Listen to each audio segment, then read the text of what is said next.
Dorkening and all affiliated shows are not intended for anyone under the age of 18. The following may contain discussions or scenes that have adult situations, graphic violence, nudity, strong sexual content, and graphic language. This show is intended for mature audiences only. Viewer discretion is advised. Everyone thinks because you're a zombie, you don't know good coffee. Well, they're wrong. We have very active lifestyles. It's not all wandering the countryside aimlessly or scaring passing motorists. And we all love a good cup of joe. And there's only one brew that gets my seal of approval. Deadly Grounds coffee is my guilty pleasure. Bold, robust, delicious. It's coffee that can wake the dead. With over a dozen different roasts and flavors, Deadly Grounds can satisfy the most finicky of coffee addicts. The aroma is so intoxicating. It brings all of my neighbors out of the woodwork. Deadly Grounds coffee. Coffee to die for and zombie approved. It's good to get a little deadly.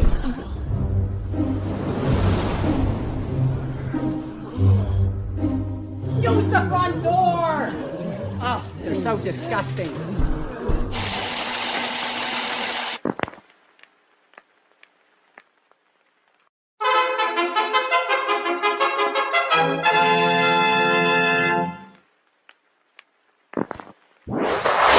Persons under 18 will not be admitted.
What's happening, everybody? Welcome to another killer episode of Still Toking with. Yeah, well, you already know who I am. I hope. You got a bruise on your head? I got a goose egg though. Yeah. I do got a little goose egg, yeah. Yeah. Got to be careful with the head, right? Right, Jeffrey Mark? Well, I'm always careful with that. Yeah. So anyway, the voices are in my head again as usual. But the man, the myth, the legend, the flashy one himself, Mr. Jeffrey Mark. Hello, everybody. Hello, cats and kittens. Hello, co-hosts. I love you both. I love being here. I don't think I say that often enough on the air. I love this show.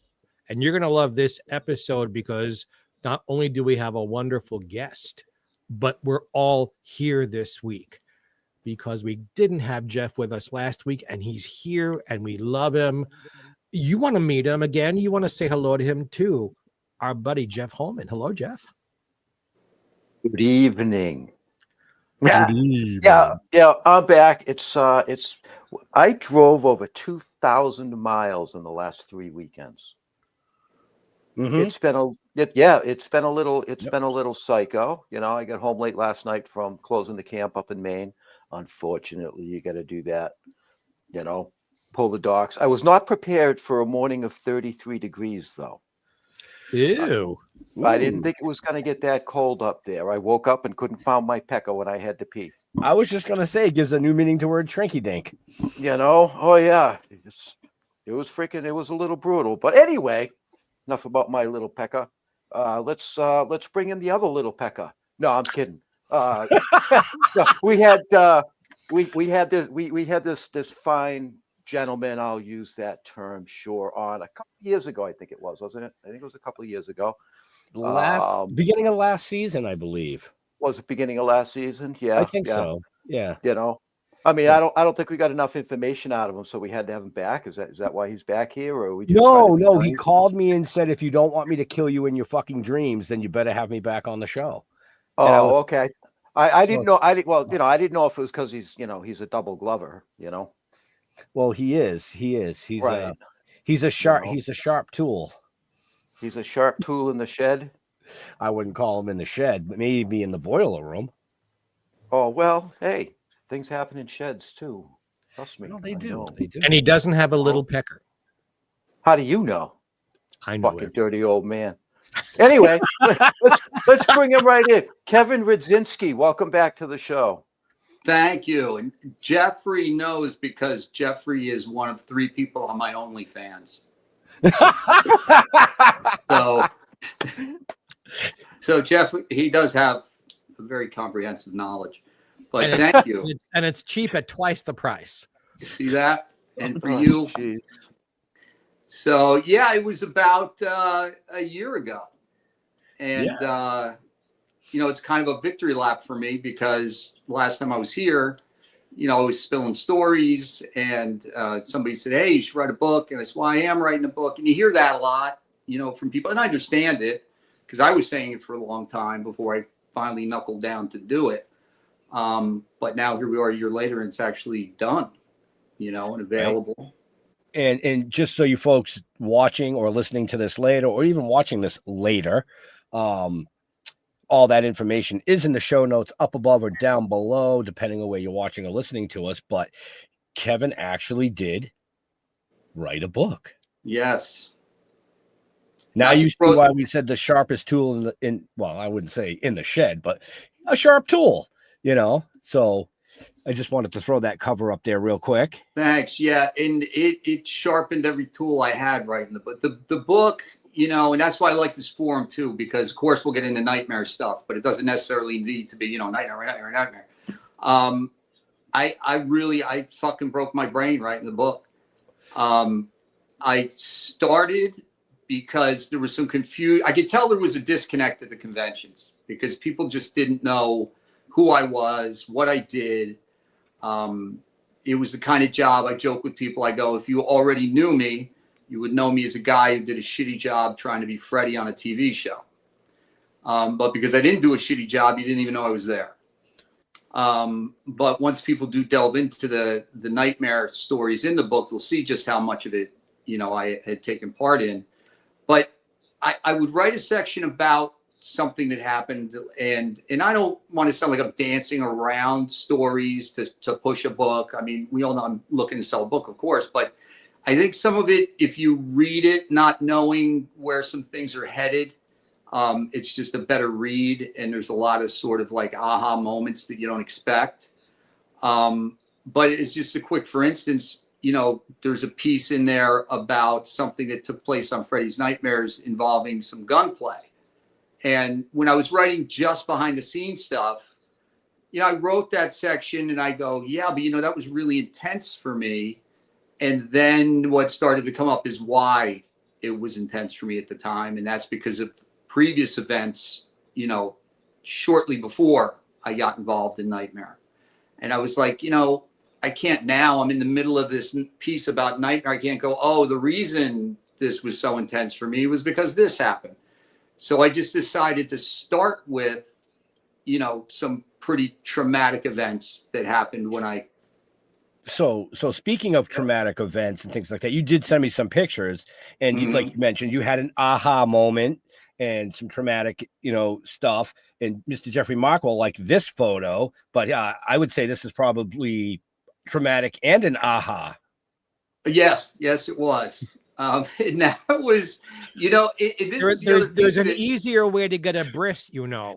That I know, and stop sending me messages because I understand. I already know about that stuff. So that actually is kind of, you know, that was on Nightmare 4, and you do. I mean, if you've been involved in any kind of filmmaking at all, I mean, you do to some extent just kind of lose your mind. I mean, your entire life goes out the window. You're consumed with a schedule that only people on the set are sharing with you because. And I note in the book at one point, I realized I had been awake at every hour of the day or night at some point during 1 week, over the course of 1 week. So the only people really sharing that with you, it's a shared experience of other people on the set or on the production. So you do get, you know, you get a little bananas. I mean, and that was one of those moments where it was just like, you know, and I have other pictures too, where you could tell I'm just a little, you know, I'm dancing a little close to the edge. And it was, the funny thing was, not funny thing, but one point that I make a lot of times is that working on Nightmare 4 was like boot camp, and working on Freddy's Nightmares was like day camp. It really was much lighter.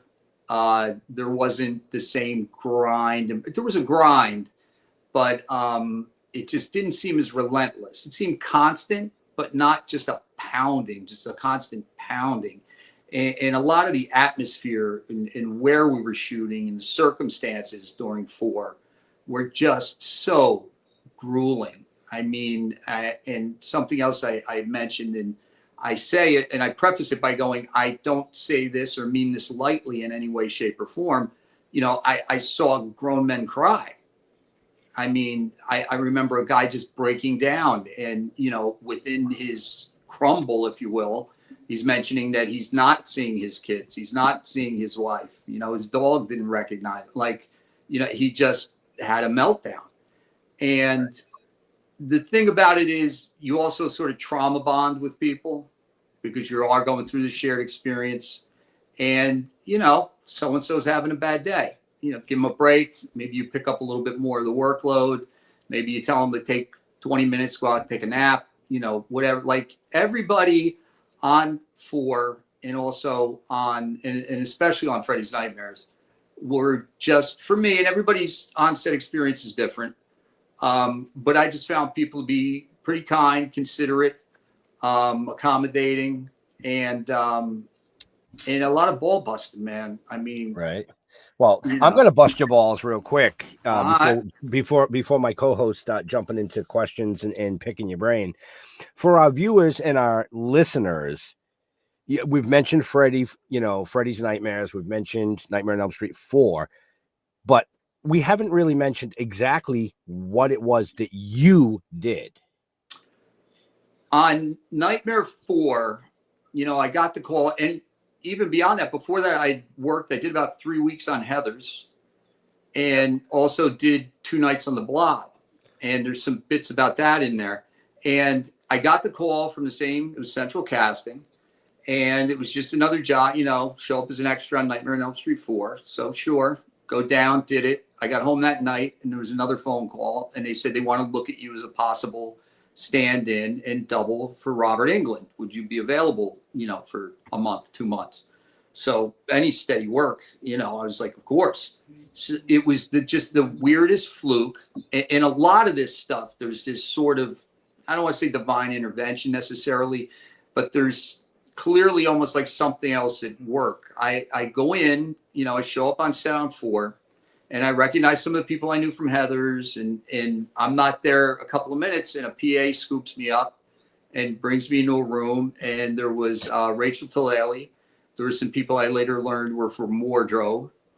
And they're just kind of eyeballing me, talking to me. I could tell they're feeling me out just to see if I'm an asshole kind of thing. And then they start kind of giving me a little bit of wardrobe, you know. And one thing that happened was they handed me the hat. Now, what's interesting is at this point, I had not seen any of the Nightmare films. You know, it's just the way it played out. I mean, I went to movies as a kid, saw it. We snuck in to see Halloween 3 times the week it opened, you know. And so it's just that by the time the Freddy stuff came along, people were driving in my circle. And once you started driving, then it was all about go out, pick up girls, drive around. It wasn't so much going to the movies as much. So I went in with no real working knowledge of the franchise. Of course, I had an awareness of Freddy. But at one point, they hand me a hat and tell me, just put it on. Don't think about it, just put it on.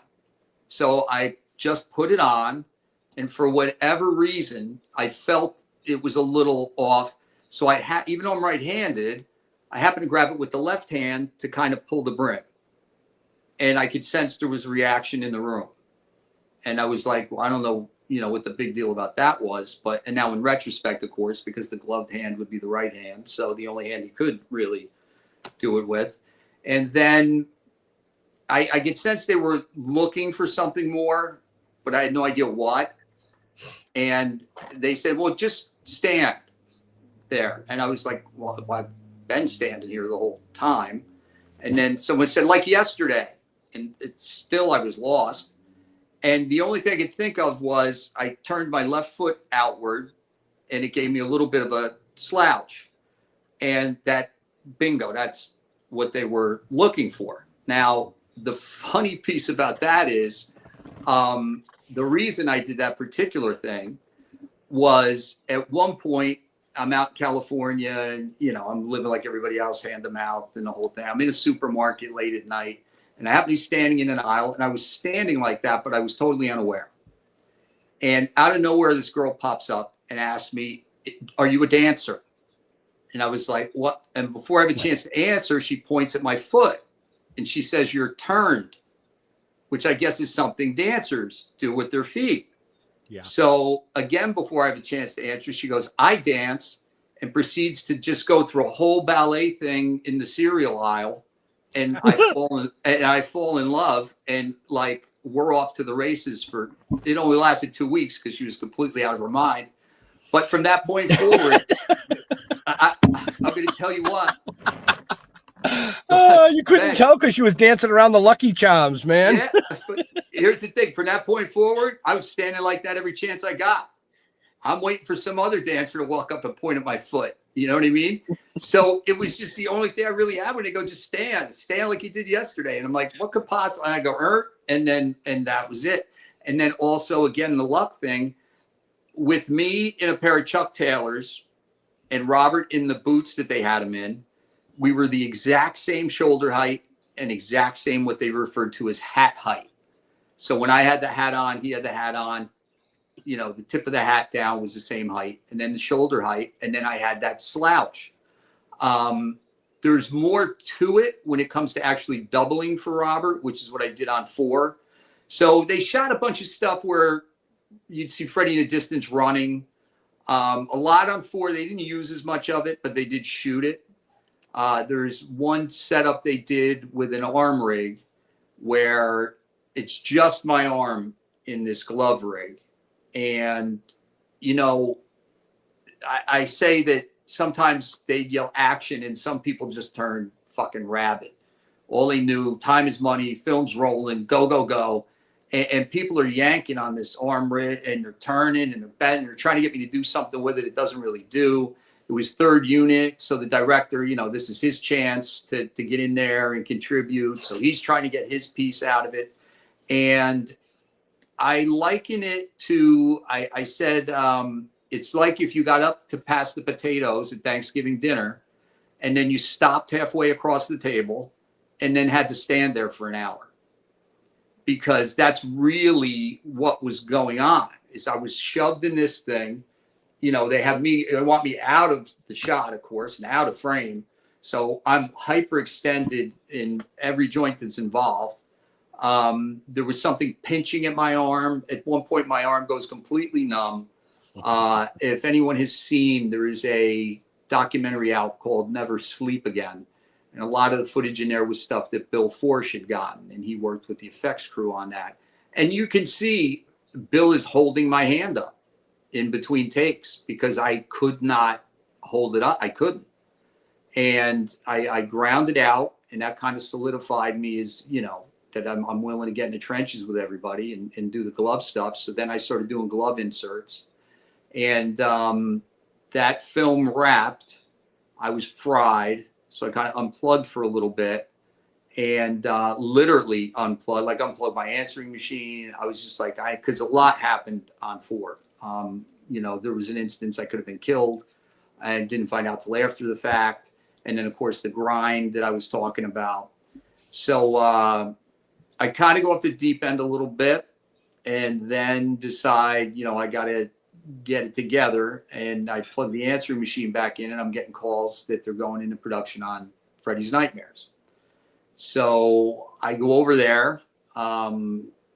Unbeknownst to me, Robert had told them, you got to try to find Kevin because he most likely saw the amount of times that Freddy was in the script, and knowing the promotion and everything else he was tied up with on 4, there was just no way he was going to be in that studio in the Valley, as often as Freddy's in the script.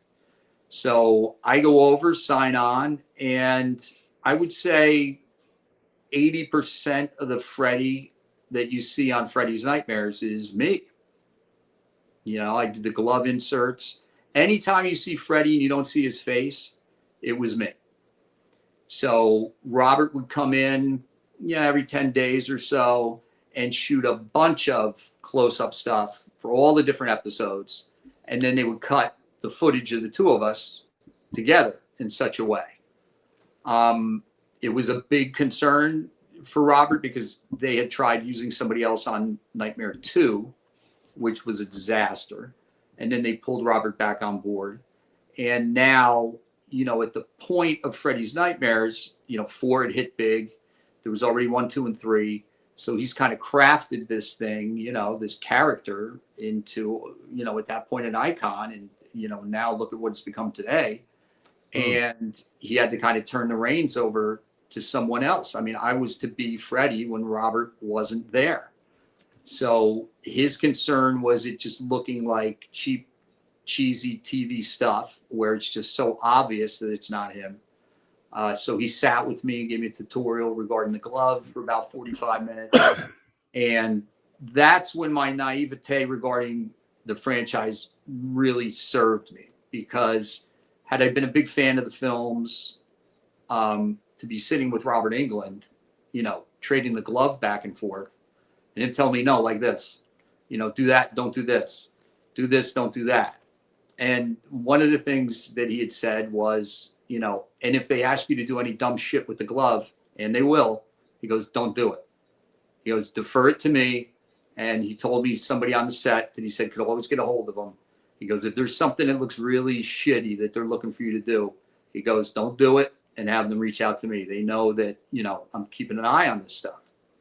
And with the guidelines, the guardrails, I say, that he gave me, knowing that I was going to work within those particular set of movements, he was able to establish a consistency when he did take the glove, because he knew, that he's not going to overdo what I'm doing, or he's going to fall in line sort of with a lot of the similar stuff. I say that the comparison is kind of like 2 bartenders making a margarita and it both taste the same, So it was really about keeping that consistency.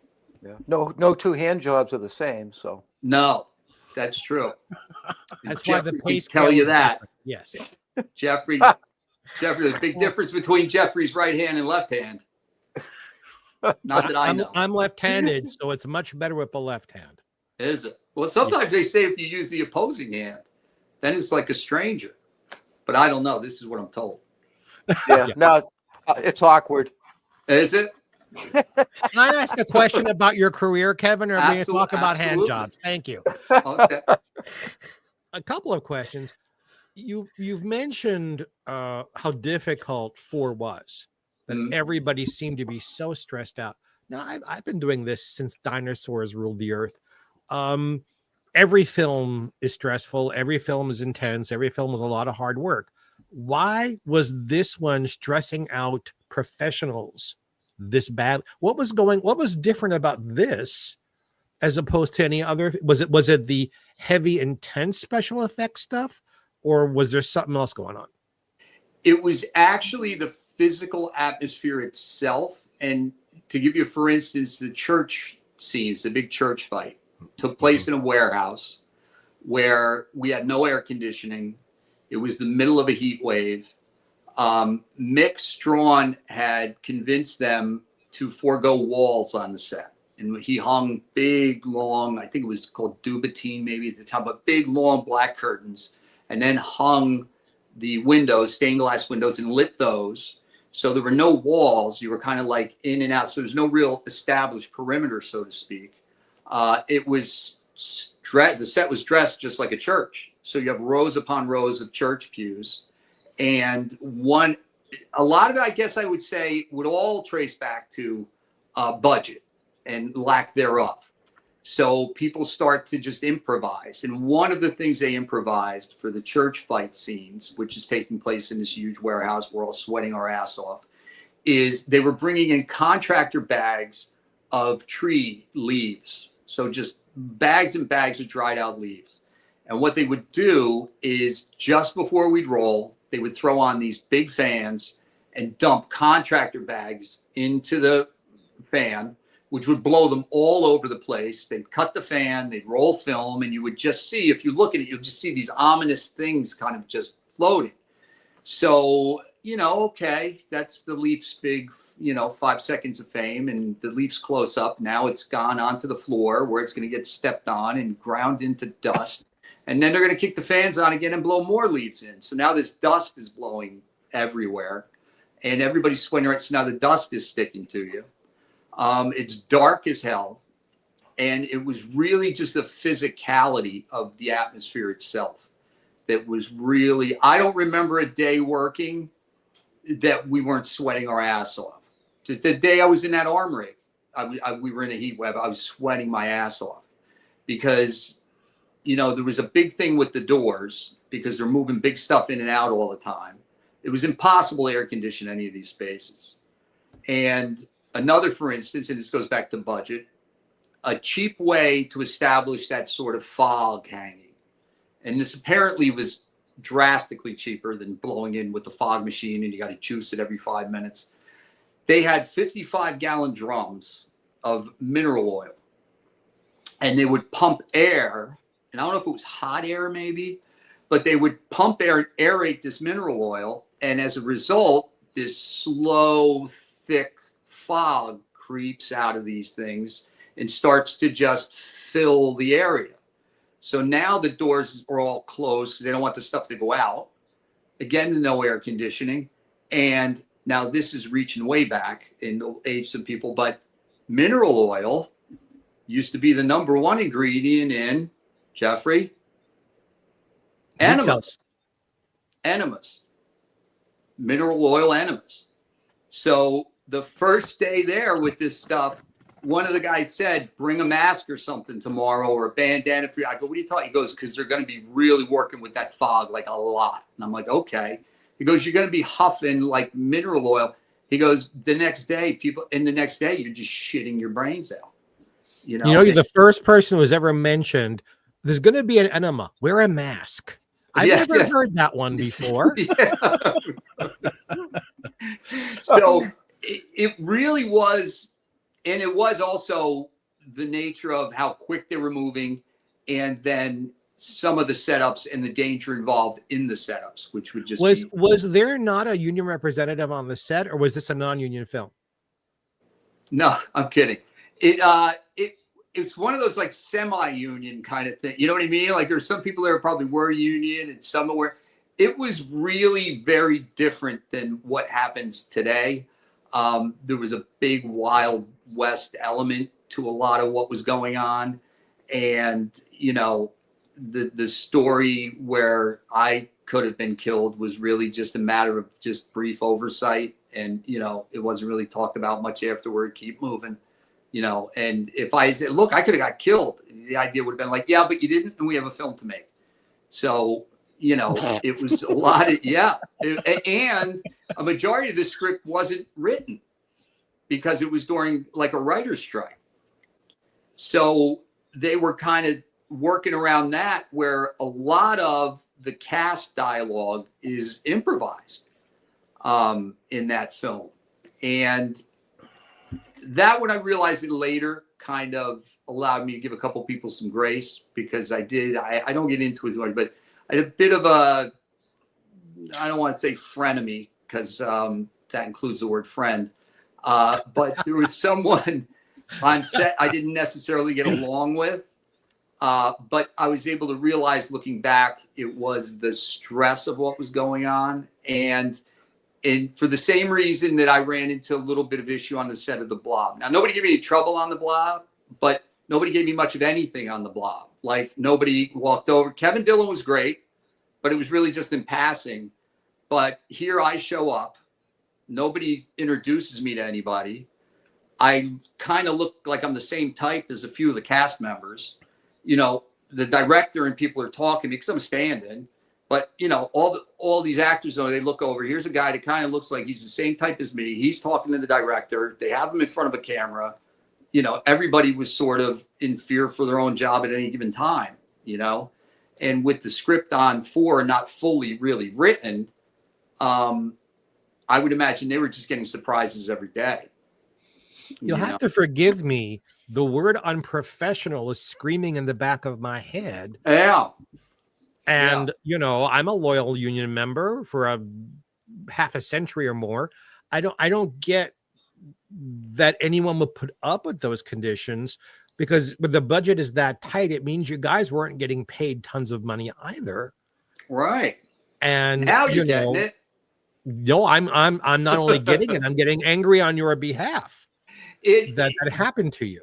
You know what? Thank you. But, and I do appreciate that. And that's kind of a lot of what unfolded for me as I was writing this, you know, is there were moments where the process for me with the writing, because I'd never written a book before. You know, I'd written some comedy stuff. I'd written some plays. You know, I had done a couple of article things that I pitched for people, but I never sat down and really got into, you know, edit after edit and rewrite. And I would write something and think it was done, and later go back, and as I reread it again, another memory kind of falls out of my head. And then another. That's what writing is. Writing isn't writing, it's rewriting. Right. So there were times. I say that's the mineral oil. Yeah. That was turning on my head. So some of it was coming up, and I was like, what the fuck? Like, you know, I was put through this, or I was put through that, and where was my head at? I'm like, I must have been scared to death. And there were times deep into the writing process where I thought I was near done and reading through things. And the whole point is to write it in a way that other people are going to feel what it is you felt. So it caused me to feel it again and again. There were nights I was sobbing on the sofa because something I hadn't thought about in how long I was now looking at through a different lens, like you're doing now, where you go, wait a minute, you know, this doesn't make a whole lot of sense when it comes to like humanity and how you treat other human beings. Like, and it goes back to that, you know, everybody wants in showbiz. And if you don't want to do it that way under those conditions, well, you could go on home, because there's 10 guys that are willing to do it. And I take me 5 minutes to bring them up. Was the series easier than the film? Yeah. Much easier. It wasn't on such a big scale, and everybody was far more, although a lot of the people from 4 knew each other from other films, and a lot of people on Freddy's Nightmares knew each other from other films, and of course the Nightmare stuff. And then I knew everyone from 4.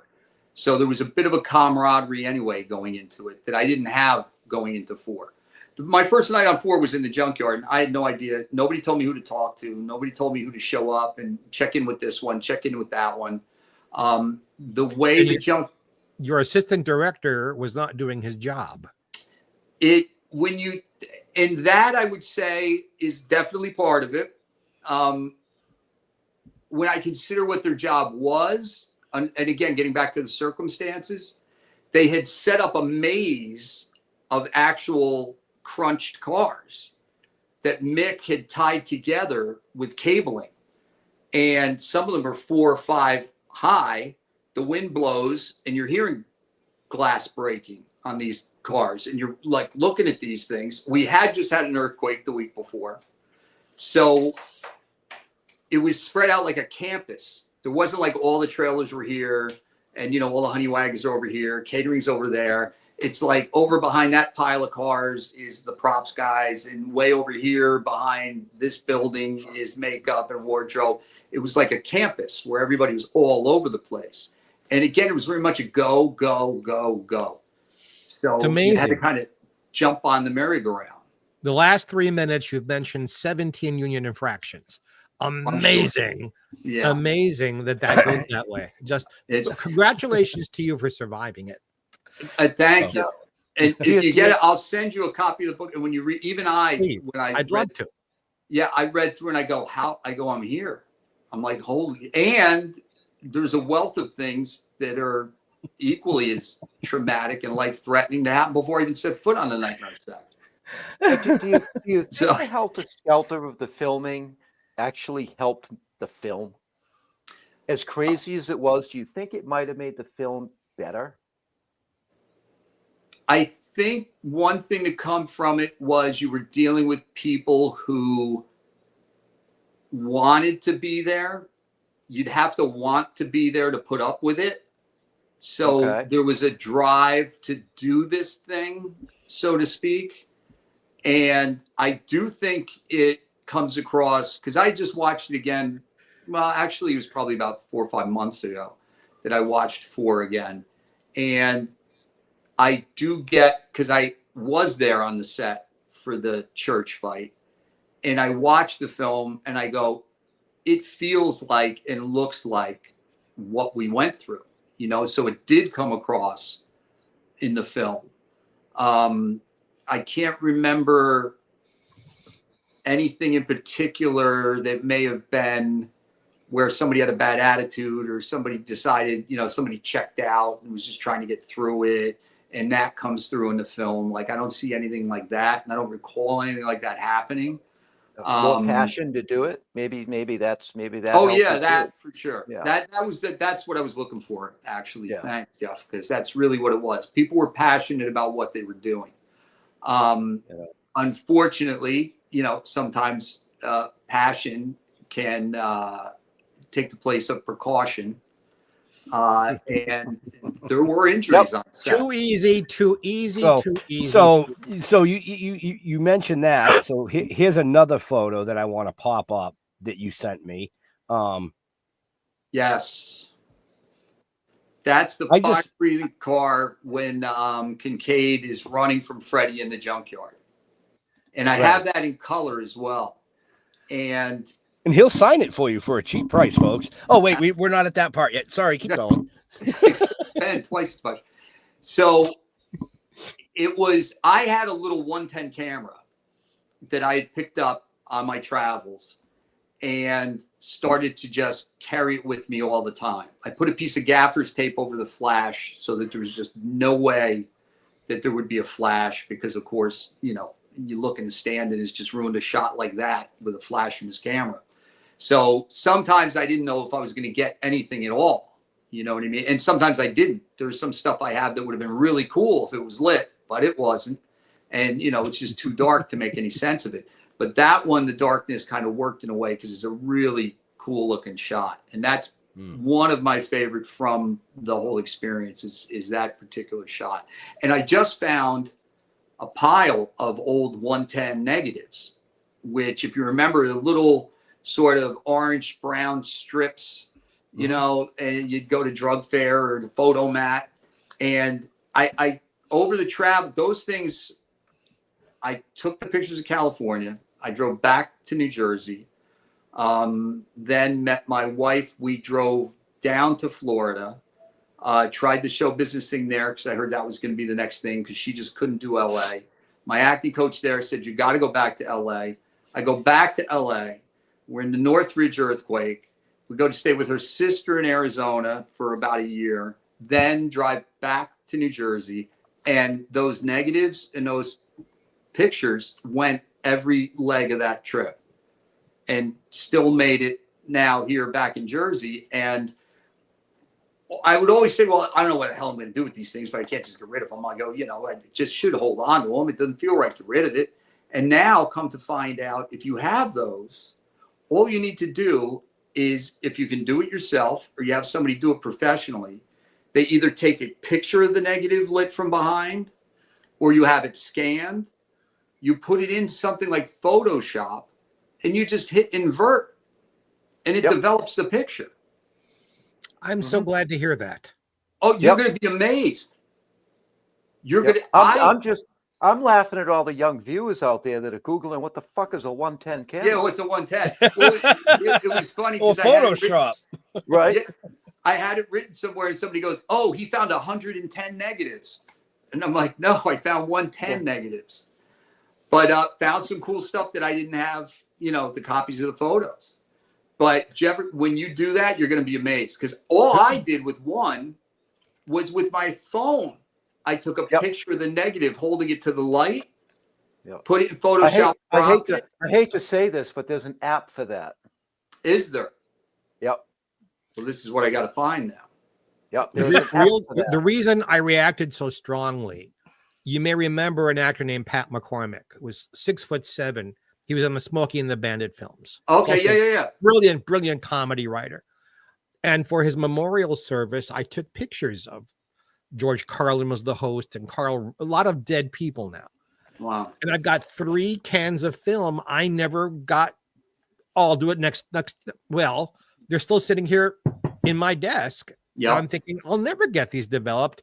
Now I know how. Thank you. Oh, yeah, no, absolutely. I Googled it real quick. It popped up. I go, you got to be kidding. But having my experience with Photoshop, I'm like, well, it kind of makes sense. I mean, it inverts. Let me see. And sure, now I need to do it, have it more professionally done, or really set my nice 35 mil up to take the picture. But I was shocked at the results I got just using the phone. The best way to do it is to put the film on a flatbed scanner and scan it right into Photoshop. All right. I got to look. I did try, I brought it to like Staples, and I had them scan, and they have a high top, but no, it wasn't. No, it didn't do it. Your first mistake was going to Staples. Well, yeah. I was amazed. I go there now. They can never come. They can never get you out the door. They're like, oh, you can come pick it up tomorrow. I'm like, I need 10 sheets printed. What are you talking about tomorrow? So I go, because they have all these orders in front of you. I don't know. But, that's the freaking order is. Kevin, who's the publisher of your book? I've been doing all self-publishing.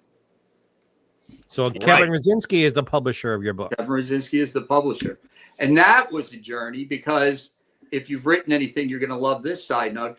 I started very stream of consciousness, and I wrote the entire thing in notes. Oh. So no PDF, no Word doc. I wrote it all in notes. So my sparkly hat is off to you, sir. I've written many books, and you're doing it the hard way. Oh, yeah. It only got harder, because then I shape it. So, paragraphs, everything are great.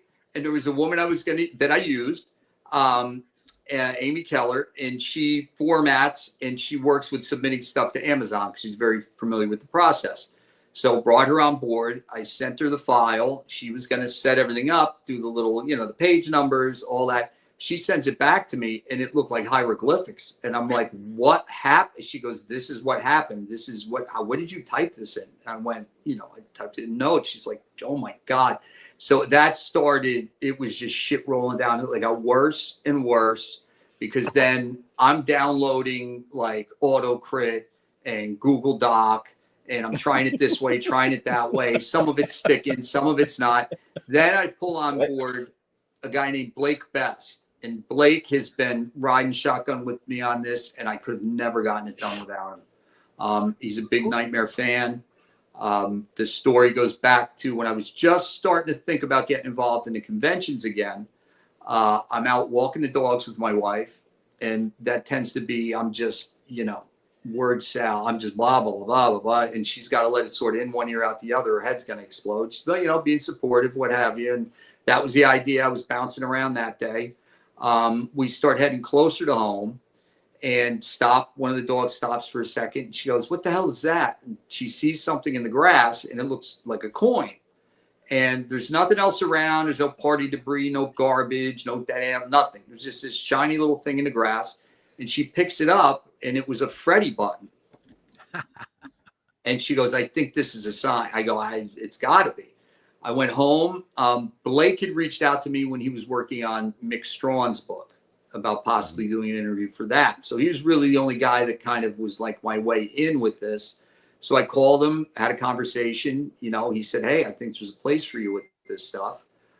We started to talk more and more. I started getting involved in the conventions. Then I realized the need for a book. He's written, I think, 8 books at this point. Blake was plugged in with all that, and I started sending him stuff, and then he'd format some things. But a lot of times I would call him, you know, I'd say, I'm going to send this is done. And then we'd get to talking about stuff, and other things just kept falling out. And he was just as much a therapist as he was an editor. I mean, it was far more than he signed on for. I really like the cover of your book. Who designed that? Thank you. That was me. You're a very talented man, Kevin. Thank you. I appreciate that. Thank you very much. That's a great cover for the kind of book that it is. I couldn't think of a better cover than that. Thanks. Yeah, and I didn't send you dye your hair white. What's that? Did you dye your hair white? Yeah, dye my hair white. Now, you know, here's the funny thing. I was just telling my wife, there's a kid I see over at the Quick Check all the time, right? And I was checking in there late at night to get things because I developed a terrible Zyn habit while this whole thing was going on. Never smoked a cigarette in my life, right? Somebody goes, you tired? Try it. So now I'm over there every couple of days. I'm talking with this kid at 1 o'clock in the morning, tell him I'm doing this book. So now I see him the other day. I hadn't seen him in a while, and the book's done now. So I'm like, bro, I got the book. It's done. He's like, really? I said, yeah, look at the website. So he looks at the website. He goes, that's you? And I go, yeah. He goes, oh, man, you were a good-looking dude. And I was like, I think that's I'm like, is that a compliment? He's like, oh, you were a good. I'm like, were? Well, thanks, guy. Well, like, may I dovetail on that? You are still a good-looking, and I'm not flirting. I'm talking professionally now. You're great-looking. The camera loves you. Why aren't you in LA on a cop? I mean, you're the right age. You have gravitas. You speak well. You're obviously intelligent. I'm like frustrated for you. Why aren't you doing a CSI? Why aren't you on a series? Because you've got everything it takes.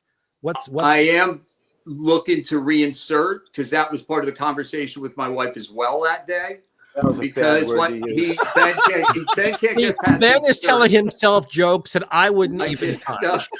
The insertion. I think it was the insertion. The reinsertion. It was the reinsert. And then the very next sentence was my wife. And I was that's true. I didn't even catch that. I was getting all excited till he said my wife. So anyway, sir, you're reinserting and because you know, rewind even before the book stuff or before I even thought of going in this direction. I worked for California Closets for about 2 minutes as a painter.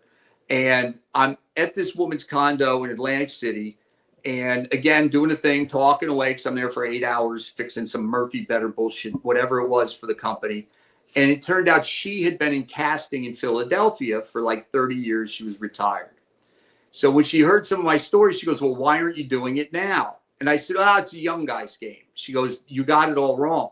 I said, what do you mean? She goes, remember when you used to walk in and you'd see 100 of your twin brother? I go, yeah. She goes, that's not going to happen now. She goes, you're going to walk. She goes, we dreaded casting 40 and over. She goes, because it's all hair pieces, guys sucking in their gut, guys with cosmetic surgery, guys who don't look like.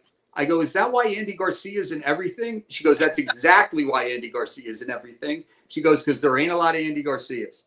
So this woman was so on this. I remember I had my tools waiting for the elevator, and she was standing in her doorway going, I'm telling you, Kevin, you need to get back in it. You need to get back in.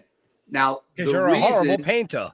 Yeah, that's the reason that I was with California Closets was because things had kind of run aground a little bit. I had to get some work going. If I would have come back to my wife that day and said, I'm getting back in showbiz, I would have been in my car. It was not the time to suddenly shift gears again.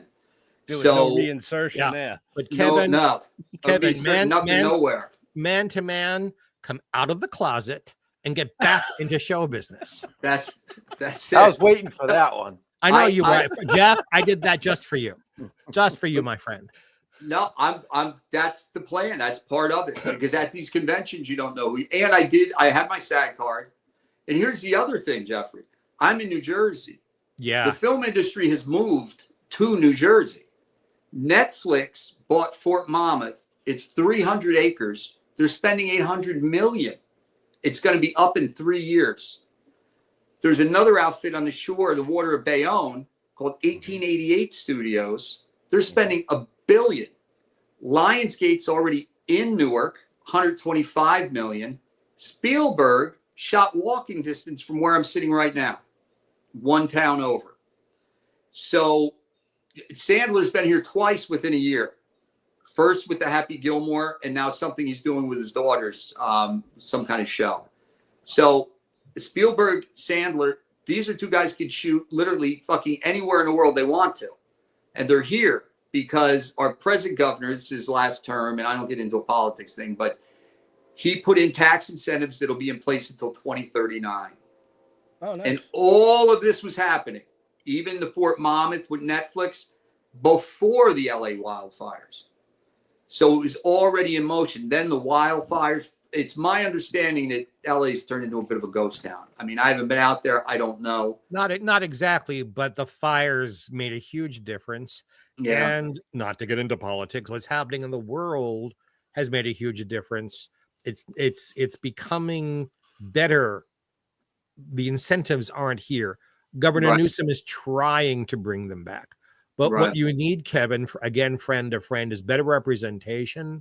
Oh, yeah. And a great publicist. And I can recommend the representation I won't mention on the air. Publicist, mine, Harlan Ball, best in the world. Okay. Very good. Yes. Yeah. Very good. It is Definitely something that, and the, you know, I don't want to get into too much of it on air. I know we talked a little bit off air, but, you know, the storefront that I'm going to be working with has an obvious connection.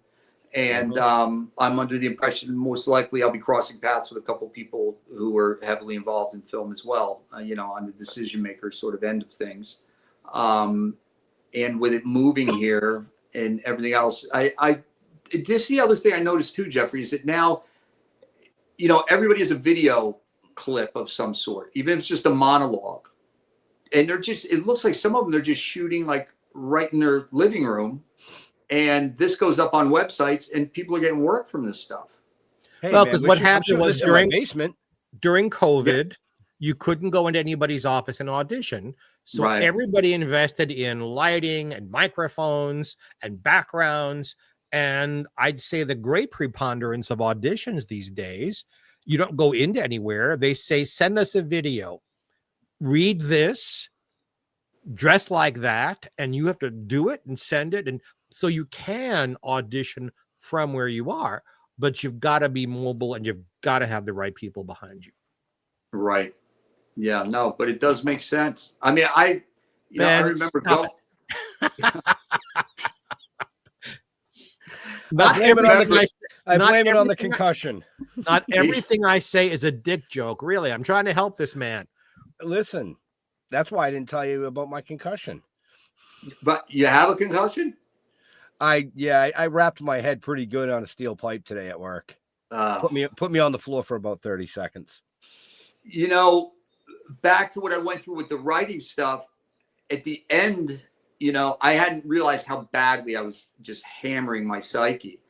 And just as I was literally sending in the order for the books and everything else, and things were wrapped up, in a course of 10 days, I lost my debit card, my driver's license, and a set of keys that had 2 fobs on it. One of the key fobs was for a car we didn't have but for 2 weeks. Just the 2 fobs alone is 9 bills. 10 days, because I was just so out of sorts. So my wife is like, it's like you can't even function like day to day. You can't go to the store without losing your debit card. Like you can't go to the gym without losing your car keys. She's like, what is, and I started to wonder because, you know, there's a story in the book with a headshot that I took. I had other headshots as a kid, working as a contractor one time, man, these people had a big 4-car garage, and then up above was all attic storage space. And they had one of those pull down stair, you know, that comes down. And I was frustrated and I yanked it down hard, and 2 sections come like this and square on top of my head. The one thing that'll knocked me right on my ass. That's So- why you never yank it too hard. That's it. Not if it's above you. So it knocked me out. I stumbled backwards into the corner and then slid down in the corner. I had my phone on me. I called my wife and I said, talk to me, for a good 10, 15 minutes. I go, if I stop talking, you got to come up here and, I'm going to be laying in the corner. But I started to debate like early onset dementia, this concussive syndrome, but I was telling myself it just didn't seem like that. And then once I just started to slow down on it and I wasn't having night after night of just sitting and typing trauma, it started to lift slowly but surely. And over the course of the last 10 days, things have gotten much, much lighter. But I was surprised at just how I should have been under some type of psychiatric care throughout the process. And I'm a big proponent on therapy. I mean, at any given time, my family, we have an army of therapists, to be out. And one woman that I've been working with now for like 4 years, I started with her about 2 months before my mother had passed. And there was a bunch of family horse shit around that. Then my brother passed unexpectedly a year after that. And fortunately, I had someone with this perspective that knew me through all these other things. And I missed an appointment with her for the first time in 4 years where I just didn't even remember. So it wasn't like it canceled or I just didn't remember it. And this was with all this book stuff swirling, but I didn't know it was the book stuff. So I said, I've just got too much on my plate right now. I've got a bunch of wellness visits and follow-up stuff, yearly stuff with doctors and stuff. I'm just going to close out. I sent her a note. I said, look, I'm going to step away I've got too many appointments going. I feel badly I did that. Just to prevent me from doing it again. I'm going to lighten up on the talk therapy for a little bit. And of course, that was the worst thing I could have possibly done because I should have been more involved at that point.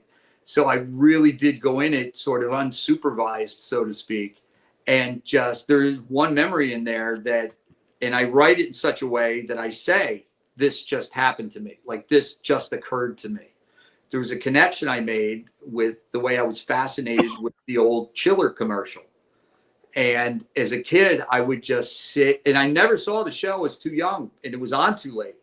But I would sit for hours just trying to catch this commercial in the basement. It was the rec room with the panel walls and the cement floor, and you freeze in the winter. And so I would sit down there in the dark, just waiting for it. It was WPIX out in New York. I would just wait. Yeah, I would wait. That's what I grew up with. Yeah, I would just wait, and then it would come. And I knew sort of the cycle when they would start ramping up the commercials. Yep, the Chiller. I knew the whole thing. I can remember my mother called me for dinner, and I'd have one ear, listening down the basement door to make sure I didn't miss this thing. And I went into that particular passage in the book, thinking it was going to be about my feeling on being so obsessed with that commercial, and then my hand being in the commercial for the Freddy's Nightmare series. And there is a connection there, and there is a feeling there that I wanted to relate. But in the middle of all that, suddenly it's puked out of my brain as to why I connected with this commercial.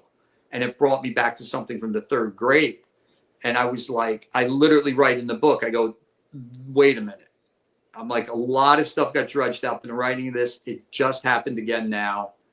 And then I get into the story of it. And toward the end, I go, and this is a connection I didn't make until 20 minutes ago. So there were a lot of instances like that. There's a big car wreck in there. And I was convinced I was done with that chapter in the book. So I said, let me just go on Google Maps because we have that now. I go Google Earth. I'll just see, make sure I got the logistics right. And I'd always written it that we slid sideways for 30 feet, caught traction, rolled forward, and hit a pillar that was at the entrance to an office building. So when I look at this on Google Maps, right away I see the 2 pillars, but they're up a set of 3 stairs. There's a half circle with 3 stairs and then the pillars. And it all came back to me in a rush. I'm like, there's no way we would have rolled up those stairs. So the car was airborne. I mean, it was the only way that we would have hit that pillar is the car would have had to come off the ground. So it just, the intensity of the accident and then realizing just how much of a close call it was. And that was one. And there were a couple of different instances where I had to put it down for a week and kind of step away and process. Cause I'm like, it's kind of gets anecdotal after a while as years go on. I was almost killed in a car accident, I was almost killed in a car accident. But if you sit down and really start to pick it apart and you realize how close to death you were, and that there are these complete strangers making split-second decisions that most likely kept you alive. I mean, it's crazy. It just really hit me in a way I was not expecting when I sat down and write it. Well, it sounds like this book is going to be a page turner, and I look forward to reading the copy you're going to send me. Absolutely. For our friends and fans on the East Coast, since that's where you are, where did you grow up? Since WPIX, the Channel 11 is a New York City channel. How close were you to New York City? I'm about, I would Then, say on a good when you were day, growing up. on traffic, I could be in the middle of Manhattan within an hour. When you were growing up, I meant. Just add another 10 minutes because I was pretty close to, and it's funny because where I grew up was in a little spot called Bradley Gardens. And the story with Bradley Gardens is there was a horse breeder named John Bradley that was hugely successful with what he did. And his property lined up with Doris Duke. So Doris Duke, huge. I know exactly where it is. Acres upon acres she has. So she, in talking with him, says, I'm going to open up a park for people. And they could canoe on the canal. And it's going to be kind of like, a recreation area. So he's like, well, this is a great idea, and feeling philanthropic, whatever it is. He says, I'm going to open up some plots over here people can build and stuff. So people built little bungalowy houses like you would see down at the shore at the beach. And it was kind of a vacation spot. Then the Depression hits. John Bradley picks up stake. He leaves. For a lot of these people, it was their second home. So then they start living there.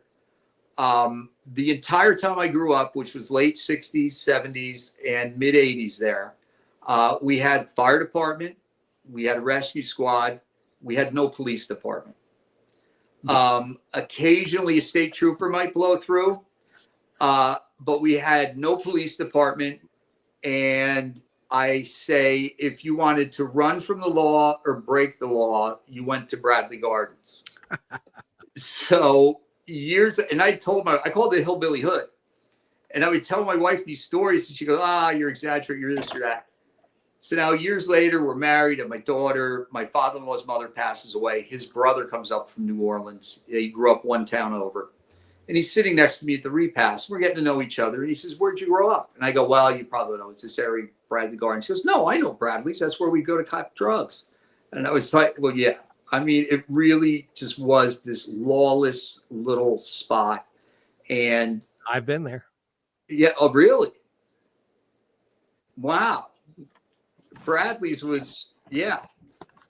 You weren't buying drugs, though. You were behind the bushes doing something else. I was going to say he was I looking can for a corner. Right?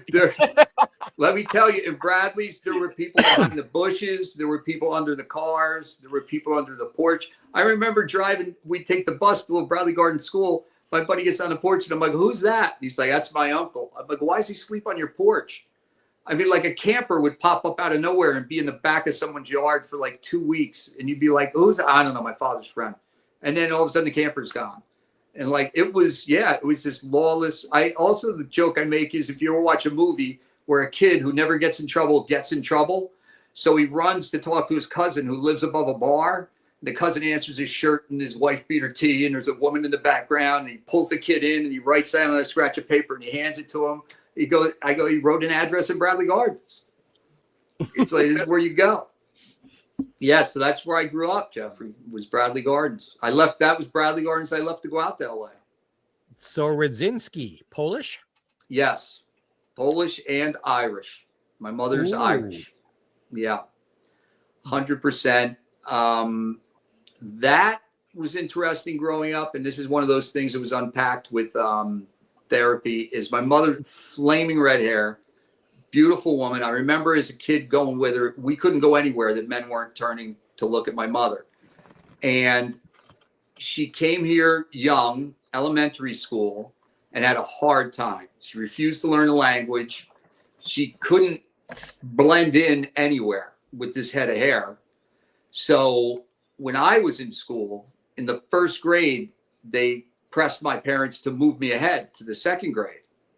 And my mother was not having it because she stuck out in school, and none of her kids are going to stick out in school. They're going to go with the flow like everybody else. Your mother spoke Gaelic? She did. When she first got here, she refused to learn English. Wow. So, yeah. Wow. And did your father speak Polish? He did not. You know, Bill Cullen, the wonderful game show host, was half Polish and half Irish. And he spoke both. He plugged into both ethnicities. Yeah, you know, my father spoke a lot of bullshit, but not. Yeah. For all of our Polish friends, bullshit and Polish are not the same thing. Not the same thing. But the one thing it did instill in us was pride in both, especially my mother with the Irish, because, you know, we were the kids that on St. Patrick's Day, you know, we went to school with the pin, with the shirt. There was no way you were going to leave the house without something green on. And then her mother, who was the only one I ever knew. My grandfather had passed early when they got here. Diehard with the church. I mean, when we would go to see her, you know, a couple times a month, you know, as we'd walk through the door, she'd give us a kiss on the head and say, "Did you go to church? Did you go to church this week? Did you go to church?" And you'd be like, "Yeah." And we called her Gaga. We'd be like, "Yeah, Gaga, yeah, Gaga." And if one said no, she stopped the line and looked right at my mother. Like, why didn't this one go to church? So we'd be like, "Oh, he was sick and this and that." And, all right, well, you know, go twice next week. So, but yeah, it was the whole thing growing up over there was really very bizarre because it was the kind of place that you had to give the people a reason not to kick your ass, like on the daily. And so you wouldn't want to be showing a picture like this. No, that one. Well, actually, that was a lot of. That almost looks like it could have been taken in a church at Bradley Gardens. That one was right after I told that story about the arm rig, and I really, as I left set that night at the end of the day, like I didn't know if I caused like real damage. So that picture is the very next day, and that set piece I'm standing on is where we shot that arm rig. The tennis racket I have between my legs was from the set that was Debbie's gym. And it was my weird sort of fuck you to whatever entity seemed to be hanging around, just grinding people out because I had my hand back and my hand's fine. Fuck you. And you're not going to grind me out. I'm going to get through this thing. And that was one of those that's a Polaroid that somebody took.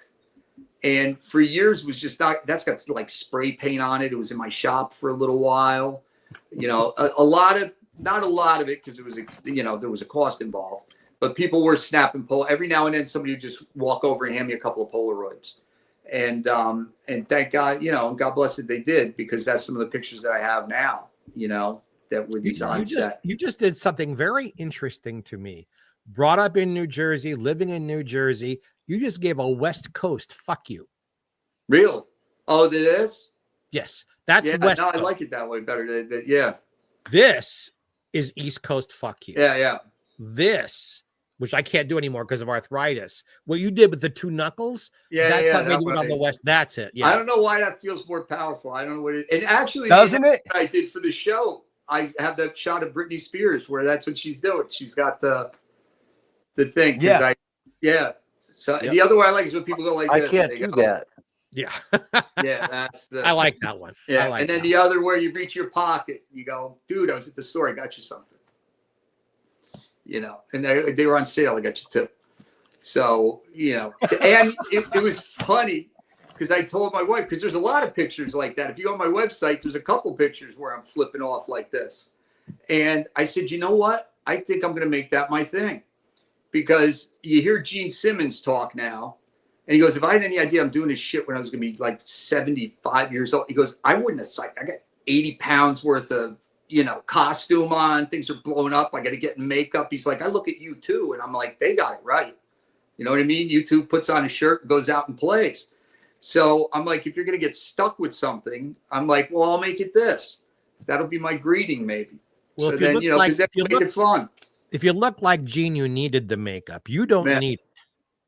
Yeah, right. You know, that was my first concert. Was No, I openly, I don't like Gene. I don't like him as a person. So yeah, it's just, you know, there's a lot of weird. Any of that sort of just, I don't know what it is, but the never seeming at peace.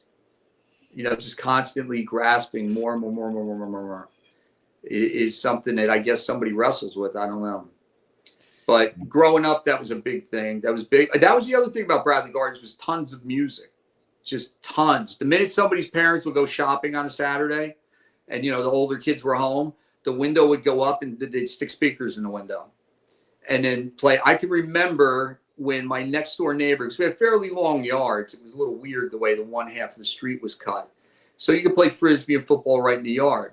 And I remember sitting as a kid, much younger than them, listening while they were tossing a football around and playing Ted Nugent, Double Live Gonzo, the week it came out. And me just sitting as a kid listening to this, like, whoa. And then my brother had given me a Zeppelin tape. And I used to listen on with cassettes and the headphones because with 5 kids in the house, I have 4 brothers, so 5 all Irish twins. You know, you couldn't have 5 stereos going at one time. So my father bought all these headphones and I had heard the song Money on the radio and was just obsessed. So a friend a few doors down, his parents were very cool, very hip, had a lot of cool music. And they were very, like he had a lot of freedom just in the sense that like he could go into their music collection. You know what I mean? Whereas my father had his Linda Ronstadt records that were polished to a T and you dare not look at them the wrong way. So I'm at his house once and we're looking through the cassettes and I see Pink Floyd on the cassette thing. And I knew his parents were kids. So I said, I go, can I borrow this tape? He's like, sure. So I brought it home thinking I can't wait to go home now and groove to Money. But it wasn't Dark Side of the Moon. It was Wish You Were Here. So I put it in and I put the headphones on. And to that point, it had been, you know, Kiss, Ted Nugent. I bought a Steppenwolf album because the cover looked cool. So it was all rock, rock, rock. All of a sudden, I'm hearing like these effects and with the guy walking down the hall and buzzing through doors. I'm like, whoa, what is? And it just really got me into that sense of music that just builds that tension slowly. And then they'd break through with a riff or one of the song intros. And I was just like, whoa. And it melted your mind. Yeah, it did. It really. And I make mention actually in the book too of this song. I had like 6 cassettes that I was playing all the time. And it was the Jane's Addiction, Nothing Shocking, and just come out. On the hair metal end, I was well into Rat. So I had like 3 Rat tapes. Then I had the X. The 3 they put out. Yeah. X Live at the Whiskey, David Lee Roth's Skyscraper, which when he did a stunt, a publicity stunt on Hollywood Boulevard at the Tower Records on Sunset Boulevard. Yes. I drove by it for a week and I just saw this this tarp hanging over something in a corner of the store. And I was like, what the hell? All of a sudden one day I turned on the news and he's rappelling down the side of it and they have the big billboard with his Skyscraper record. So I was like, holy, that's what that was. That and then Prince, Sign of the Times, because that song in particular, I worked at a budget rent-a-car, delivering rental cars to the rich and famous. And there were a bunch of guys there that lived in Compton, Watts, Inglewood. And I remember them saying when the song would hit, they'd always jam it. And people were talking, and they were like, I just can't believe how in touch he is with what's literally happening right now, like in my world. Because there's the one line about start smoking reefer for the very first time. Now I'm doing horse. It's June. And the one guy looks at the other and he goes, that's Jonathan or whatever, the one guy's cousin.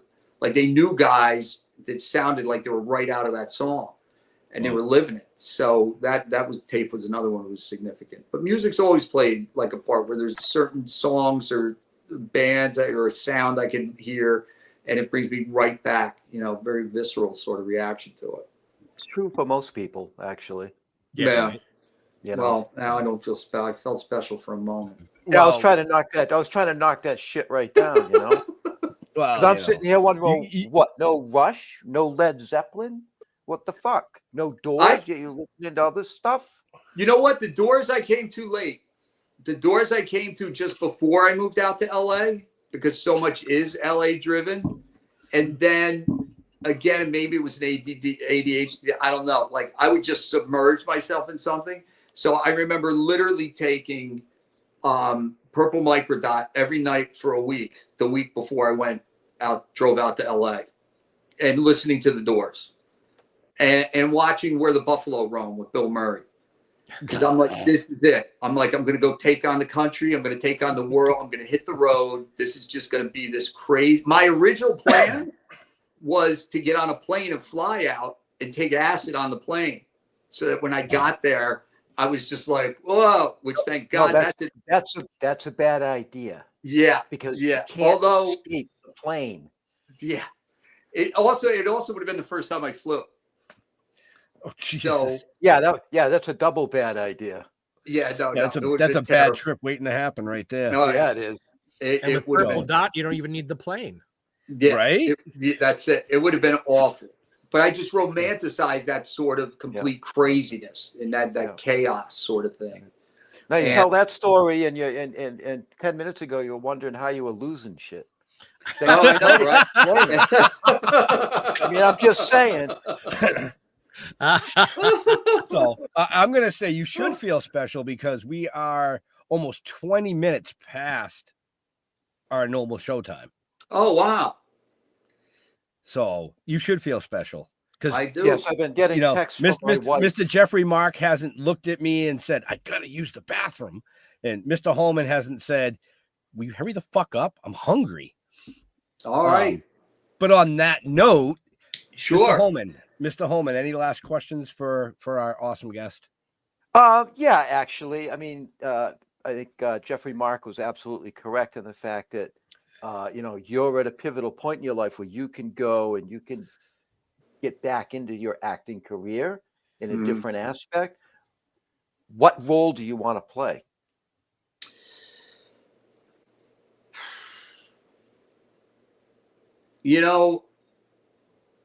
I would have to look at things. I think the easier question would be, what wouldn't I want to do kind of thing? I wasn't supposed to be an easy fucking question. Yeah. You know what? Sort of. Easily.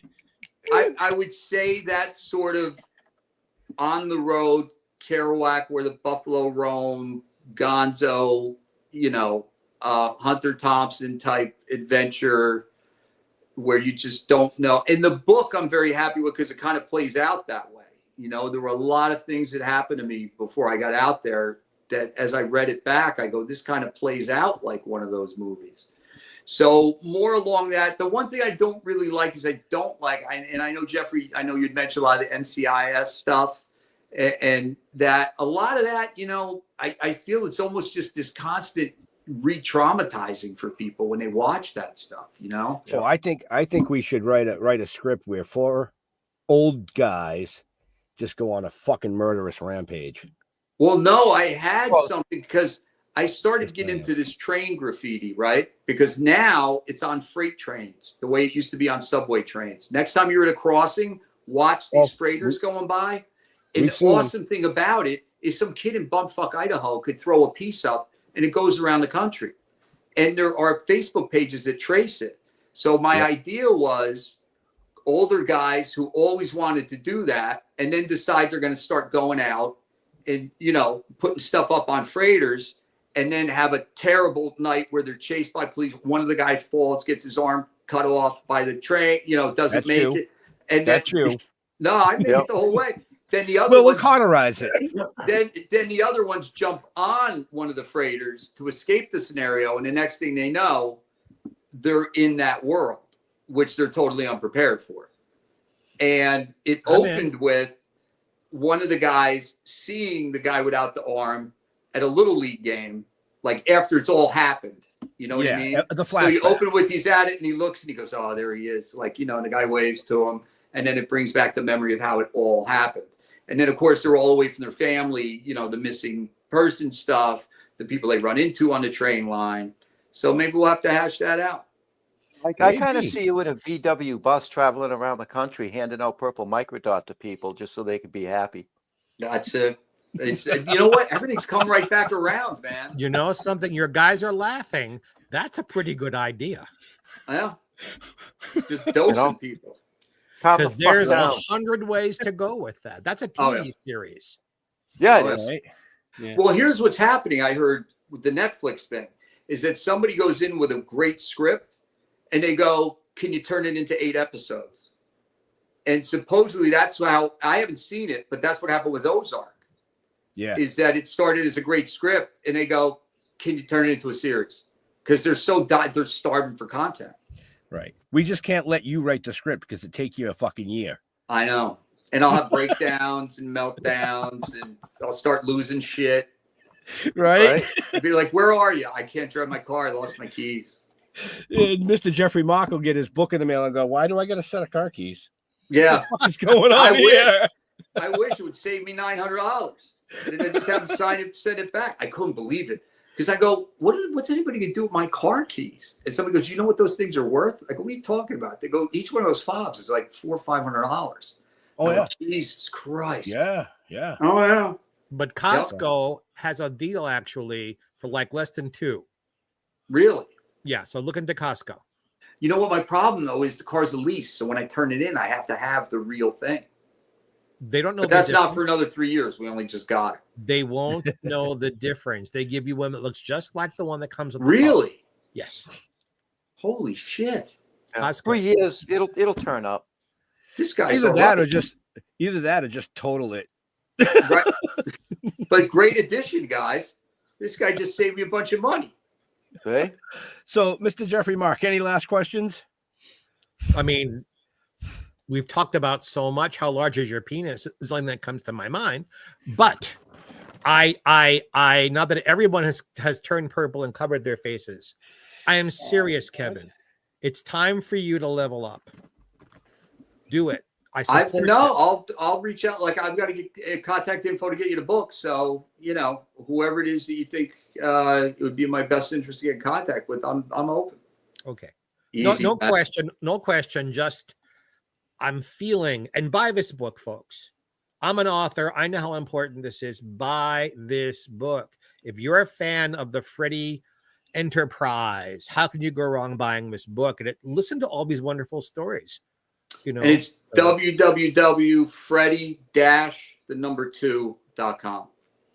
And I'm sure Ben is about to say this is all in the show notes above and below. Awesome. That's right. Great, That's man. right. So, and Ben, when's the next time I'm seeing you? What's the next show that you know what? I don't fucking know. Right. No. It's not like you're that far either, I know. That's why I figure we'll cross paths at some point. I mean, this weekend I've got New Jersey Horror Con in Edison. Right. So that's a big one. And which then, you didn't plug. So, folks, yeah, just this did. weekend.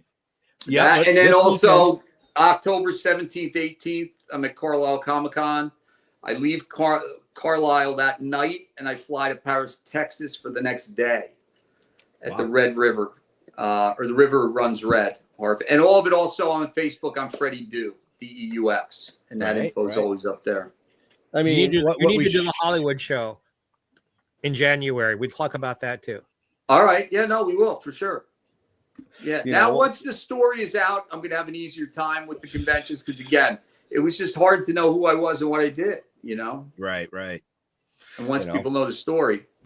What we got to do is we both got to get a really good agent that can book book signings, and the two of us, the two books, should go on tour.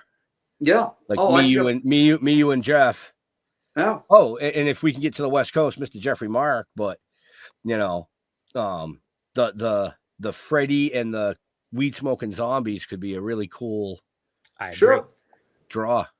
Yeah. I mean, well, we're going into holiday season, so I know I'm going to start setting up a bunch. You know what? You could reach out to, I don't know, maybe subject matter might be a little bit touchy, but the Barnes and Nobles book on a local sort of basis. When it comes to going to a bunch of them, that's I will say, we went through Palmetto Publishing when we self-published, and they put us on 17 websites, including Amazon and Barnes and Noble. Yeah. So Barnes and Noble worked out. I guess I don't know. I mean, we get like I don't know, books. Well, books are tough. I mean, Yeah. everybody and their fucking penis is writing a book these days.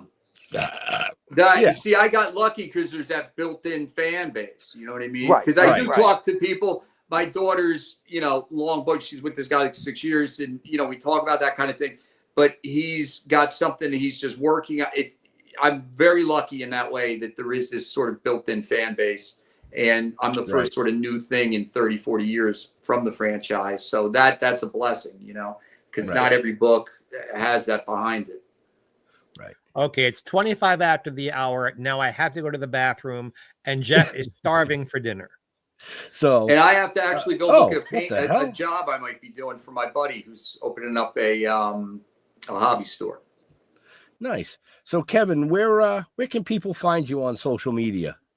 It would be Freddy Deux, spelled Deux, and that's on Facebook. Freddy Deux as well on Instagram. And then the website, which has the book and some other merchandise. I got some call sheets on there, some 8x10 stuff, the signed Funkos, and that is www.freddy-2.com. Nice. Mr. Jeffrey Mark. As it's spelled on your screen there on Facebook, Jeffrey Mark Showbiz on Instagram. I think it's at Jeffrey Mark on LinkedIn. And if you enjoy us and you enjoy Ben and Jeff, there we are. 2 sister shows now. Ooh, gosh, we're busy. Ben has produced Jeffrey Mark Plays Ella. GBE presents Jeffrey Mark Plays Ella. Every week I play Ella Fitzgerald's music on a theme, give you insider stories and insights behind the music and her life. And we have a 5-episode special arc. GBE presents Jeffrey Mark Plays Merman. Ethel Merman, 5 episodes about her recorded music, her shows, and her life. Look for those on all the same platforms here. And I'll let you know when there's more stuff than that. But Jeff Holman, where do we find Handsome You? Stilltoking.com. Don't search me individually. You won't like what you find. No, I'm just kidding. Just go to stilltoking.com. You'll find out everything there is to know about Ben and what we're doing and me. And I think we just kind of wrapped up a couple of big events that we did. I want to give another shout out to, Jeff Witham up in Maine for what an incredible first year with his Paranormal and HorrorCon up in Augusta. Never seen anything like it for a first year. So, you keep up the good work. I keep plugging them because I want to be there next year. You know well, what I mean? we're already locked in for next year. Yeah, I know, but I don't want to go. Oh well, No. It was awesome. I mean, he did just an incredible job. And so kudos to him. It just kind of made the last couple of weeks that have been a little bit rough on my personal end. I'm not going to get into that, but between that event and the Steel City Cannabis event, everything is fucking just awesome.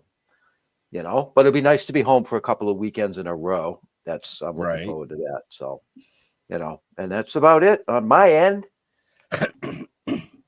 So, like Jeff said, stilltoking.com. You can find out everything you want to know about us. Definitely go check out Kevin at some of the upcoming events. Just give a shout out to Mr. Jeffrey Mark. If, the sparkle soothes you. But in all seriousness, to all our veterans and first responders, we want to thank you for doing what you do so people like us can do what we do. Stay safe. We'll see you next week. We're out of here. Have a happy. Thanks.